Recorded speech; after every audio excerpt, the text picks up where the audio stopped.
Juarez Valley is a 40-mile stretch of cotton fields and ghost towns. It runs along the Rio Grande and is just a few steps away from the 18-foot fence of the U.S. border. Dubbed the Murder Valley, it holds the title of the world's most dangerous place. The town, which used to have 60,000 members of its community, now has around 5,000 surviving residents, which live in fear. Run by the cartels, the streets are known for being regularly decorated with drugs, blood, and corpses. Juarez Valley averages 160 murders per 100,000 residents annually. The murder rate is incredibly high, not only due to the normality of crime, but also due to the fact that cartels are fighting over each other for control of the territory. The majority of the shops have been closed for good, with gravestones lining the streets in remembrance of those who have been killed. The buildings are full of gang graffiti, a lot of them markers of how many have been murdered on the marked spots, serving as warnings to others. The entire town looks like a scene from a horror movie, poverty-stricken,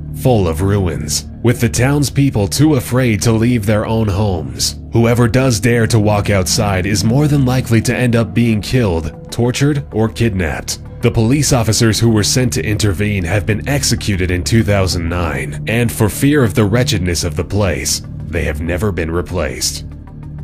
One of the few routes which connect the Amazon rainforest with the capital of that area of Bolivia is a road with a quite discouraging name, known as the Death Road. The road was built by Paraguayan prisoners in the 1930s, and it underwent modernization about 20 years ago, beginning at 15,400 feet and taking the lives of approximately 300 people a year. It's quite surprising to find out that the Death Road is one of Bolivia's greatest tourist attractions. Adrenaline seekers seem to be drawn to the deadly route, considered the world's most dangerous stretch of road. The 40-mile journey offers stunning views of the rolling hills of the Amazon rainforest, but is quite a feat for a mountain biker to undertake. It comes with a terrifying sheer drop into the canopy, as two rubber tires separate the rider from a narrow single-lane road, with very little in the way of railings. The thrilling downhill ride has taken 18 mountain biking enthusiasts' lives in the last 10 years. The North Anatolian Fault is an active fault, and quite a threatening one. Since the 1930s, devastating earthquakes have been moving westward throughout the land. The last big earthquake struck in 1999, with a 7.9 magnitude tremor devastating the city of Izmit. The death toll was a staggering number of 45,000. The fact that the wave of earthquakes is creeping westward is very worrying because the fault stretches 20 kilometers south of Istanbul, the largest city in Turkey. Istanbul is the country's economical, cultural, and historical heart. With a population of 14.4 million people, Istanbul is not only significant for Turkey, but for the world, as it is the world's 5th largest city, and the fault makes it one of the most dangerous places to live. Scientists expect that the next earthquake will shake the ground dangerously close to the city, with the possibility of triggering a series of small to moderate quakes. However, studies show that it's also possible the fault will create just one big, devastating shift in the ground,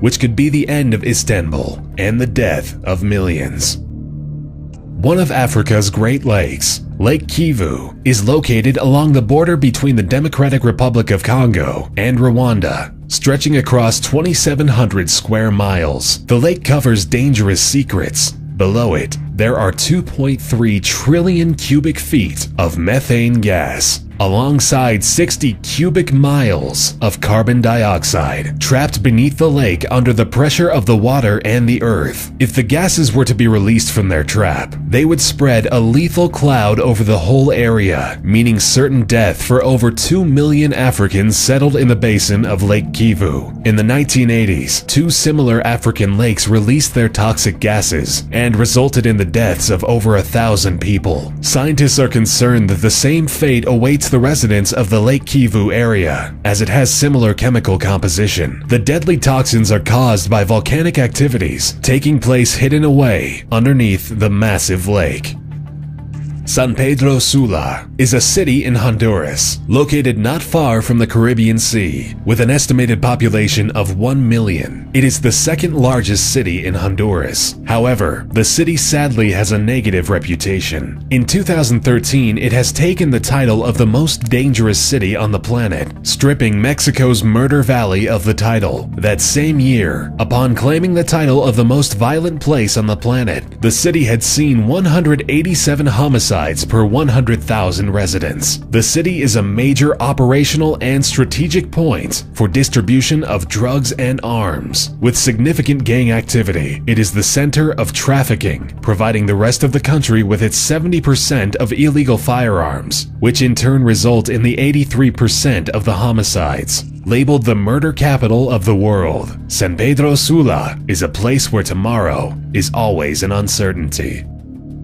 If you venture about 90 miles off the coast of Sao Paulo, Brazil, you will likely come across a small chunk of uninhabited land called Ilha de Queimada Grande. This island is, in fact, one of the deadliest islands in the world, also known as Snake Island. It is home to one of the most dangerous and poisonous snakes on the planet, the golden lancehead viper. Local legends say that there are as much as 5 snakes per square meter, but in reality, there are about 2,000 of them on this 430,000 square meter island. Still, walking through it is more dangerous than a minefield. It is said that the stark and potent venom of the viper slowly paralyzes and liquefies the insides of the prey. But it has yet to be proven, as no one bitten has ever lived long enough to be admitted to a hospital. The sole inhabitant of this island was a lighthouse keeper who ran out of food and disappeared while trying to gather some bananas. According to legend, the members of his search party mysteriously vanished one by one, lost in the wilderness. Civilians are banned from the island, monitored by the Brazilian Navy, and the rules are bent very rarely for the sake of scientific research.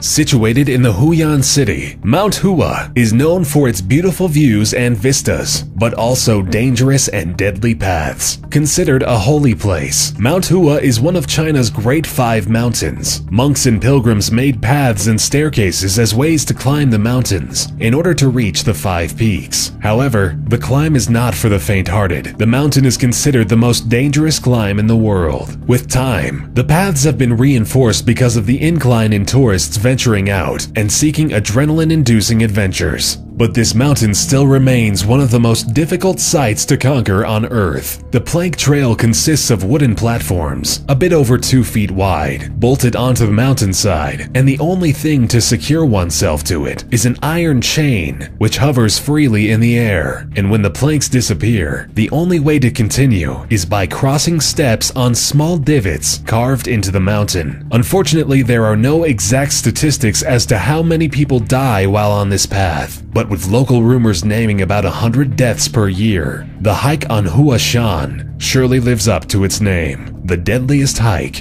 in the world. The Danakil Depression lies at the heart of Ethiopia's ancient salt trade, where Ethiopians have been making the long 2-day trek to collect the salt for centuries, collecting it from the golden earth and bringing them back on camels, one of the hottest and harshest environments in the world. The sun and salt create amazing sun-blazed scenery, making the desert seem as if it were created out of white gold. The swirling sulfur and mineral salt formations create otherworldly scenery, creating an outlandish setting. One of the lowest places on the planet, the Danakil Desert rarely sees rain and is one of the hottest spots on Earth, where rivers dry up and turn into lakes of salt. With magma crater lakes on its edges, products of active volcanoes, the desert proves to be an extreme challenge to human beings trying to cross it. The Mayak Complex was an area in Russia which served as secret headquarters for nuclear research and development. Most of the workers in the underground facilities were prisoners who agreed to work in such conditions in exchange for a lesser sentence. They were accompanied by leading Soviet nuclear scientists. Still, none of them survived to see freedom, as no one could survive such high-level radiation for more than 5 years. The Mayak experiment was the source of many nuclear disasters. The research proved lethal for the residents of the 24 villages along the banks of the river, as the radioactive waste had been dumped into the river, which was the source of drinking water for the villagers for 6 entire years. In 1957, a radioactive waste containment sector failed and exploded, the toxins affecting over 250,000 people in the area. The people were evacuated only 10 days later, after being already exposed. By 1959, every tree within a 12-mile radius was dead. All of this was covered up by the government, leaving the people clueless to the lethal dangers they were living beside. Based on the number of violent crimes per 1,000 residents, and taking into account how many of those have needed the involvement of the FBI, Camden has taken the title of the most dangerous city in the USA. Camden is situated in the state of New Jersey, on the east coast of the Delaware River. In the past year, Camden has seen 1,895 violent crimes, taking into account murder, rape, robbery, and aggravated assault. This might not sound like a great amount of crimes when compared to some other big cities. For example, Camden's neighbor across the river, Philadelphia, has seen 17,088 violent crimes last year. However, the key element that needs to be taken into consideration is the population of the city, which consequently leads to the average number of violent crimes per 1,000, which in Camden soars over the national average of 3.8 violent crimes per 1,000 people, with 25.66, more than 6 times the national average. This all leads to the conclusion that the chances of you becoming a victim of a violent crime is 1 in 39.